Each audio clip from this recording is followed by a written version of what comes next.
ನಮಸ್ಕಾರ ಸ್ನೇಹಿತರೆ, ನಾನು ನಿಮ್ಮ ಪ್ರೀತಿಯ ಭವ್ಯಶ್ರೀ ನಿಮ್ಮೊಂದಿಗೆ. ಇವತ್ತು ನಾನು ಮೀನು ಸಾರು ಮಾಡೋದು ಹೇಗೆ ಅಂತ ತೋರಿಸ್ಕೊಡ್ತಾ ಇದ್ದೀನಿ, ಬನ್ನಿ. ಹಾಗೆ ಮೀನು ಸಾರಿಗೆ ಏನೆಲ್ಲ ಬೇಕು, ಏನೆಲ್ಲ ತಯಾರಿ ಮಾಡ್ಕೋಬೇಕು ಅದ್ರ ಬಗ್ಗೆನೂ ನಾನೀಗ ತಿಳಿಸ್ಕೊಡ್ತೀನಿ. ಈರುಳ್ಳಿನ ಸಣ್ಣದಾಗಿ ಕಚ್ಚಿಟ್ಕೊಂಡಿರಬೇಕು, ಅಂದರೆ ಕಟ್ ಮಾಡಿ ಇಟ್ಕೊಂಡಿರಬೇಕು. ಟೊಮೆಟೊ, ಹಸಿಮೆಣಸಿನ್ಕಾಯಿ, ಕರಿಬೇವು, ಈಗ ನೋಡಿ ಉಳ್ಳಾಗಡ್ಡೆ, ಹಸಿಮೆಣಸಿನ್ಕಾಯಿ, ಟೊಮೆಟೊ, ಕರಿಬೇವು, ಲವಂಗ, ಒಂದು 4 ಚಕ್ಕೆ ಹಾಕಿ ನಾನು ಮಿಕ್ಸಿಗೆ ಹಾಕ್ಕೋತಾ ಇದ್ದೀನಿ. ಹುಣಸೆಹಣ್ಣು ನೆನೆ ಹಾಕಿದ್ದೀನಿ.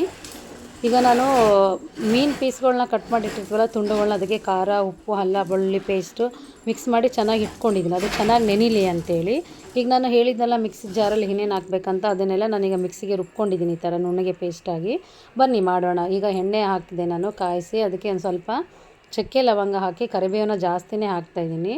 ಅದ್ರ ಜೊತೆಗೆ ನಾನೀಗ ಉಳ್ಳಾಗಡ್ಡೆನ ಹಾಕ್ತಾಯಿದ್ದೀನಿ. ನೋಡಿ, ಈ ಥರ ಚೆನ್ನಾಗಿ ಫ್ರೈ ಮಾಡ್ಕೋಬೇಕು. ಉಳ್ಳಾಗಡ್ಡೆ ಸ್ವಲ್ಪ ಕಂದು ಬಣ್ಣಕ್ಕೆ ಬರೋವರೆಗೂ. ತುಂಬ ಕಪ್ಪಗೇನೂ ಆಗಬಾರ್ದು, ಯಾಕಂದರೆ ಇದು ಮೀನು ಕಲರ್ಫುಲ್ಲಾಗಿ ಕಾಣಿಸಲ್ಲ, ಅದು ಸಾರನು ಕಲರ್ ಚೇಂಜ್ ಆಗುತ್ತೆ ಆ ಥರ ಮಾಡೋದ್ರಿಂದ. ಅದಕ್ಕೆ ನಾವು ಉಳ್ಳಾಗಡ್ಡೆನ ಸ್ವಲ್ಪ ಲೈಟಾಗಿ ಇದು ಮಾಡ್ಕೋಬೇಕು. ನೋಡಿ, ಹುಣಸೆ ಹಣ್ಣನ್ನು ರಸನ ನಾನು ಈ ಥರ ತಯಾರು ಮಾಡ್ಕೋತಾ ಇದ್ದೀನಿ. ಕಿವುಚಿ ನೀರನ್ನು ಇಟ್ಕೋತಾ ಇದ್ದೀನಿ ನಾನು. ಈಗ ಪೇಸ್ಟ್ ಮಾಡ್ಕೊಂಡಿದ್ನೆಲ್ಲ ಮಿಕ್ಸಿ ಜಾರಲ್ಲಿ ಉಳ್ಳಾಗಡ್ಡೆ ಟಮಾಟೆ ಪೇಸ್ಟನ್ನು ಅದನ್ನು ಹಾಕ್ಕೋತಾ ಇದ್ದೀನಿ. ರುಬ್ಬಿರತಕ್ಕಂಥ ಪೇಸ್ಟನ್ನು ನನಗೆ ಹಾಕ್ಕೊಂಡಿದ್ದೀನಿ. ಈಗ ಚೆನ್ನಾಗಿ ಇದನ್ನು ತಿರುಗಿಸ್ತಾನೆ ಇರಬೇಕು, ತಳ ಹಿಡಿಬಾರ್ದು, ಅದು ಅದೇ ಥರ ತಿರುಗಿಸ್ತಾನೆ ಇರಬೇಕು. ನೋಡಿ, ಈ ಥರ ಅದು ಗ್ರೇವಿ ಚೆನ್ನಾಗಿ ಕಾಣಿಸ್ಬೇಕು ಆವಾಗಲೇ. ಈಗ ಅದಕ್ಕೆ ನಾನು ಅಚ್ಕಾರ್ ಪುಡಿನ ಸ್ವಲ್ಪ ಪೇಸ್ಟ್ ಮಾಡ್ಕೊಂಡಿದ್ದೆ, ಹಸಿಮೆಣಸಿನ್ಕಾಯಿ ಪೇಸ್ಟ್ನ ಅದನ್ನು ಖಾರ ಪುಡಿಲಿ ಮಿಕ್ಸ್ ಮಾಡಿ ಒಂದು ಸ್ವಲ್ಪ, ಯಾಕಂದರೆ ಅದು ಕ್ರಿಸ್ಪಿಯಾಗಿ ಆಮೇಲೆ ಸ್ಪೈಸಿಯಾಗಿರಲಿ ಅಂತ ನಾನು ಅದನ್ನು ಈಗ ಹಾಕ್ಕೊಂಡೆ. ಅಲ್ಲ ಬೆಳ್ಳುಳ್ಳಿ ಪೇಸ್ಟ್ ಹಾಕ್ಕೋತಾ ಇದ್ದೀನಿ ಇವಾಗ. ಅದೇ ತರಹ ಮತ್ತೆ ನಾನೀಗ ಅರಿಶಿನ ಪುಡಿ, ಅಚ್ಕಾರ್ ಪುಡಿ. ಯಾಕೆ ಅಚ್ಕಾರ್ ಪುಡಿ ಡಬಲ್ ಹಾಕ್ತಾಯಿದ್ದಾರೆ ಅಂತ ನೀವು ಕೇಳ್ಬೋದು. ನಾನು ರುಚಿಗೆ ತಕ್ಕಷ್ಟು ಸ್ವಲ್ಪನೇ ಹಾಕ್ತಾಯಿದ್ದೀನಿ. ಹಾಗೆ ನಾನು ಉಪ್ಪನ್ನು ಹಾಕ್ತಾಯಿದ್ದೀನಿ, ಕರಿಮೆಣಸು ಕೂಡ ಹಾಕಿದೆ ನಾನು ಮಧ್ಯದಲ್ಲಿ, ನಿಮ್ಗೆ ಹೇಳಿ ನೋಡ್ತಾ ಇರ್ಬೋದು ನೀವು. ಧನಿಯಾ ಪೌಡ್ರ್ ಕೂಡ ಹಾಕ್ತಾಯಿದ್ದೀನಿ ನಾನು. ಇದು ಟೇಸ್ಟ್ ತುಂಬ ಚೆನ್ನಾಗಿರುತ್ತೆ. ಆಮೇಲೆ ನಾನ್ ವೆಜ್ ಮಸಾಲ ಸಿಗುತ್ತಲ್ಲ, ಅದನ್ನು ಕೂಡ ನಾನು ಹಾಕ್ತಾಯಿದ್ದೀನಿ. ಇದ್ರ ಜೊತೆಗೇ ಮತ್ತು ನಾನು ಸಾಂಬಾರು ಮಸಾಲನ ಕೂಡ ಆ್ಯಡ್ ಮಾಡ್ತಾಯಿದ್ದೀನಿ. ಈಗ ಸಾಮಾನ್ಯವಾಗಿ ಚಿಕನ್, ಮಟನ್ ಅಥವಾ ನಾನ್ ವೆಜ್ ಏನೋ ಐಟಮ್ಸ್ ಮಾಡಿದರೆ ಸಾಂಬಾರು ಮಸಾಲ ಯೂಸ್ ಮಾಡಲ್ಲ. ಬಟ್ ಇದರಲ್ಲಿ ಮೀನು ಸಾರಲ್ಲಿ ಸಾಂಬಾರು ಮಸಾಲ ಯೂಸ್ ಮಾಡೋದ್ರಿಂದ ತುಂಬ ಸಾರು ಚೆನ್ನಾಗಿರುತ್ತೆ. ಹಾಗೆ ಹುಣಸೆಹಣ್ಣನ್ನು ನಾನು ಕಿವುಚಿ ಅದರ ರಸ ತೆಕ್ಕೊಂಡಿದ್ನಲ್ಲ, ಈಗ ನಾನು ಅದನ್ನು ಹಾಕಿ ಚೆನ್ನಾಗಿ ಮಿಕ್ಸ್ ಮಾಡ್ತಾಯಿದ್ದೀನಿ. ನೋಡಿ, ಈ ಥರ ಅದು ಚೆನ್ನಾಗಿ ಬೇಯಬೇಕು, ಚೆನ್ನಾಗಿ ಮಿಕ್ಸ್ ಮಾಡಬೇಕು ಅದನ್ನು.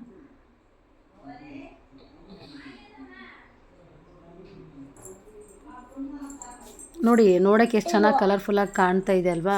ಸೊ ಟೇಸ್ಟ್ ಕೂಡ ಅದೇ ಥರನೇ ಇದೆ. ನೀವು ಕೂಡ ಮನೇಲಿ ಇದೇ ರೀತಿಯಾಗಿ ಟ್ರೈ ಮಾಡಿ. ಮೀನು ಸಾರು ಅಂದರೆ ಯಾರಿಗೆಲ್ಲ ಇಷ್ಟ ಆಗಲ್ಲ ಹೇಳಿ. ಮೀನು ಆರೋಗ್ಯಕ್ಕೆ ತುಂಬಾ ಒಳ್ಳೆಯದು, ಸ್ಕಿನ್ನಿಗೆ ಒಳ್ಳೆಯದು. ಹೆಣ್ಮಕ್ಳಿಗೆ ಯಾರು ಬ್ಯೂಟಿ ಮೇಂಟೈನ್ ಮಾಡಬೇಕಂತಾರೋ ಅವರು ಮೀನು ತಿನ್ನೋದು ತುಂಬ ಒಳ್ಳೆಯದು. ಈಗ ನಾನು ಅದಕ್ಕೆ ಕೊತ್ತಂಬರಿನ ಕಟ್ ಮಾಡಿ ಇಟ್ಕೊಂಡಿದ್ದೆ ಸ್ವಲ್ಪ, ಅದನ್ನು ನಾನೀಗ ಅರ್ಧನೇ ಹಾಕ್ತಾಯಿದ್ದೀನಿ. ಒಂದು ಅರ್ಧ ನಾನು ಗಾರ್ನಿಷ್ಗೋಸ್ಕರ ತೆಗೆದಿಟ್ಕೋತೀನಿ.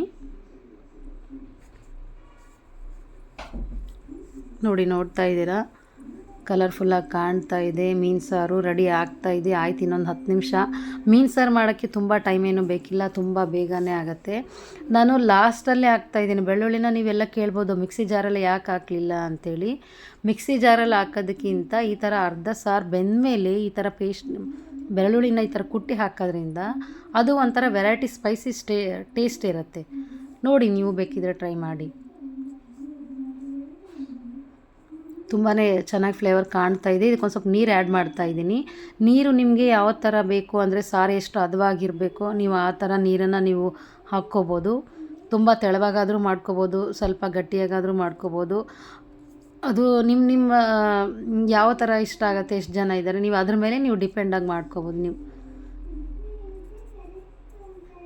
ನೋಡಿ, ನಾನು ಇಷ್ಟ ಹಾಕ್ಕೊಂಡಿದ್ದೀನಿ.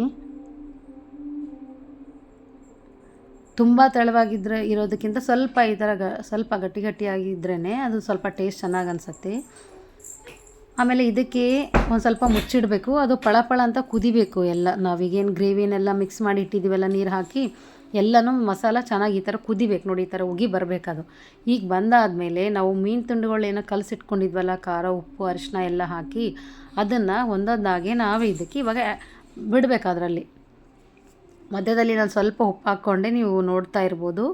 ನಾನು ನೋಡಿದೆ ಟೇಸ್ಟ್ ಸ್ವಲ್ಪ ಉಪ್ಪು ಕಡಿಮೆ ಆಗಿತ್ತು, ಸೊ ಅದಕ್ಕೆ ನಾನು ಮತ್ತೆ ಆ್ಯಡ್ ಮಾಡಿಕೊಂಡೆ. ಉಪ್ಪು ಜಾಸ್ತಿ ಆದರೆ ತಿನ್ನೋಕ್ಕಾಗಲ್ವಲ್ಲ, ಅದಕ್ಕೆ ನೀವು ಸ್ವಲ್ಪನೇ ಹಾಕಿ, ಬೇಕಿದ್ದರೆ ಮತ್ತೆ ನೀವು ಮೇಲೆ ಉಪ್ಪು ಹಾಕ್ಕೋಬೋದಲ್ವಾ. ಸೊ ಅದೇ ಥರ ನಾನು ಟ್ರೈ ಮಾಡ್ತಾಯಿದ್ದೀನಿ, ನೀವು ಅದೇ ಥರ ಮಾಡಿ. ಈಗ ನೋಡಿ ಮೀನು ತುಂಡುಗಳನ್ನ ನಾನು ಒಂದೊಂದಾಗಿ ಅದಕ್ಕೆ ಹಾಕ್ತಾಯಿದ್ದೀನಿ. ಮೊದಲೇ ಖಾರ ಉಪ್ಪು ಕಲಸಿಟ್ಕೊಂಡಿರೋದ್ರಿಂದ ಅದು ಚೆನ್ನಾಗಿ ಅಬ್ಸರ್ವ್ ಆಗಿರುತ್ತೆ, ಅಂದರೆ ಎಳ್ಕೊಂಡಿರುತ್ತೆ ಪೀಸಸ್ ಎಲ್ಲ, ತುಂಡುಗಳೆಲ್ಲ. ಈಗ ಒಂದೊಂದನ್ನಾಗಿ ಬಿಟ್ಟು ನಾನು ಮತ್ತೆ ಒಂದು 5 ನಿಮಿಷ ನಾನು ಮುಚ್ಚಿಟ್ಟು ಬಾಯ್ಲ್ ಮಾಡೋಕ್ಕಿಡ್ತೀನಿ. ಇದು ಹಾಕಿದ ಮೇಲೆ ಒಂದೇ ಸತಿನ ನಾವು ತಿರುಗಿಸಿ ಇಡಬೇಕು. ಮತ್ತು ಮೀನು ಹಾಕಿದ ಮೇಲೆ ಸಾರಲ್ಲಿ ಪದೇ ಪದೇ ನಾವು ಚಮಚದಿಂದ ಅಥವಾ ಸ್ಪೂನಿಂದ ಈ ಥರ ತಿರುಗಿಸ್ತಾನೆ ಇರಬಾರ್ದು. ಇದು ಏನಾಗ್ಬಿಡುತ್ತೆ, ತುಂಬ ಸಾಫ್ಟ್ ಇರುತ್ತೆ. ಆ ಥರ ಮಾಡೋದ್ರಿಂದ ಎಲ್ಲ ಪೀಸಸ್ ಎಲ್ಲ ಒಡೆದೋಗಿ ಇದಾಗ್ಬಿಡತ್ತೆ. ನೋಡಿ ಈಗ ನಾನೀಗ ಹಾಕಿದ್ದೀನಿ, ಎಲ್ಲ ಫುಲ್ಲಾಗಿದೆ ಅದು. ಜಸ್ಟ್ ನಾನು 1 ಟೈಮ್ ಅಷ್ಟೇ ಅದನ್ನು ಈ ಥರ ತಿರುಗಿಸಿ ನಾನು ಮುಚ್ಚಿಟ್ಬಿಡ್ತೀನಿ. ಇವಾಗ ನೋಡಿ ಚೆನ್ನಾಗಿ ಕಾಣಿಸ್ತಾ ಇದೆಯಲ್ಲ ಮೀನು ಪೀಸಸ್ಗಳೆಲ್ಲ.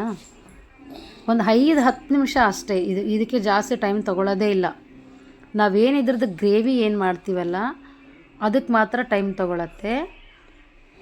ಈ ಮೀನು ತುಂಡುಗಳು ಹಾಕಿದ ಮೇಲೆ ಜಾಸ್ತಿ ಹೊತ್ತು ಬಿಡಬಾರ್ದು ಬೇಯಲಿಕ್ಕೆ.